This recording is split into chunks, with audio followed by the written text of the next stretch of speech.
벤처 아이디어 대박나는 지식재산 금융 무엇?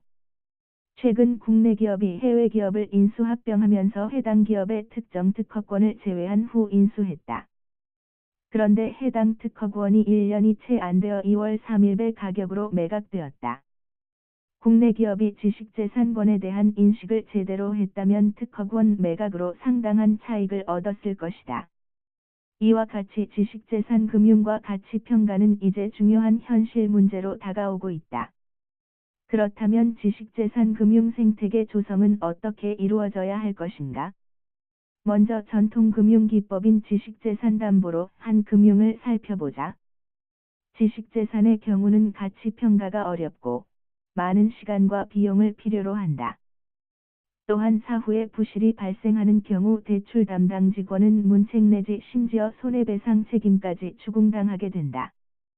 그러면 이러한 사정 하에서 지식재산 금융의 활성화를 어떻게 기대할 것인가? 해결책으로 초기 지식재산 금융 생태계 조성 단계에서는 정부의 주도적인 역할이 불가피하다.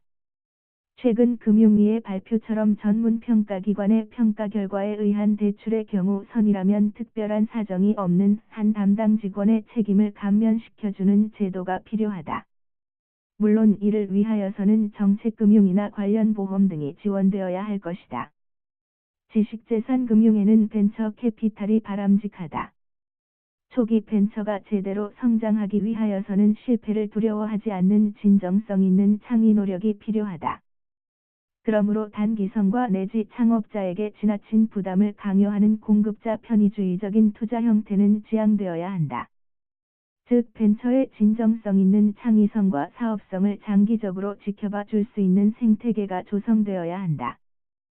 따라서 실리콘밸리 등의 고도 투자기법 즉 여러 단계로 나누어 진정성 등을 점검하여 자금을 지속적으로 투입하는 기법이 필요하다. 이러한 투자기법의 가이드라인하에서 민간 매칭 펀드를 모집하여 이런 투자 분위기를 조성할 필요가 있다. 또한 지식재산의 거래 활성화를 통하여 지식재산 거래 자료를 생성하고 이를 데이터베이스화할 필요가 있다. 이런 점에서 특허 전문 관리 회사 등을 너무 부정적으로 볼 것이 아니다. 국내에서 인터렉추얼 디스커버리와 같은 성격의 특허 관리 회사를 좀 더 활성화할 필요가 있다.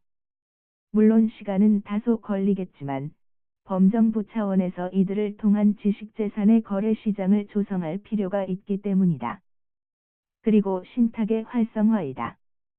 사실 아이디어를 가진 소기업이 경영난 등으로 부도가 나면 해당 지식재산은 사장되거나 이를 이용하는 기업들에게 엄청난 손실을 끼치게 된다.